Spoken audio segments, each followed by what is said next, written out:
কিরে পিয়া ওখানে তোর মা আয় নাই? না দেখ তোর আজকে আমি একটা কথা কই, তোর ভালোবাসা দেখে আমি তোর মার কাছে টিউশন করি, নাহলে আমি তোর মার কাছে টিউশন পড়লাম না। আর তুই তো আমার মানে ভালোবাসা তো দূরের কথা, আমার দিকে চোখ তুলে দেওয়াই না।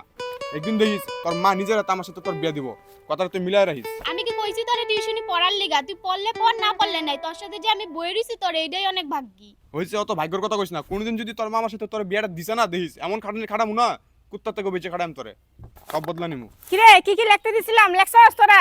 হ ম্যাডাম আমি তো করছি, কিন্তু তোমার ছেলে তো মনে করছে না। না গো মা, করছি এই যে। কই দে তো দেখি।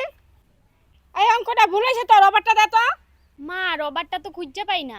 আচ্ছা দে কলম দাই দে। কলমটা তো ললিতা নিছে আর দিছেই না। আমি টিউশনে পড়াই একটা, তোরে খাতা কলম কিনা দিতে দিতে এটির পিছনে না জায়গা। ম্যাম এই জন্য কলমটা মা আমার 2 বছর আগে কিনা দিছিল, এখনো আছে। আচ্ছা ম্যাম একটা বুদ্ধি দিতাম, এতে খাতা কলম হারালে একটা উপায় দিই তোমারে। কি উপায় কয় শুনি? তোমার মেয়ের আমার সাথে বিয়ে দিয়ে দাও। হাট কি কইছ এগুলা তুই কথা? আরে শুনলে তো পুরো কথাটা দাও, তুমি একটা টিউশন পড়াও আর তোমার মেয়েরে পড়াও, তো এত তোমার বেতন দেয় না। আর আমার সাথে যদি বিয়ে দিলাও তাহলে আমিও পড়াম, এও পড়বো, দুজনে বেতনটাই দিয়াম, খাতা কলমের টাকাও আমিই দিয়াম, তো তোমারই লাভ হইলো।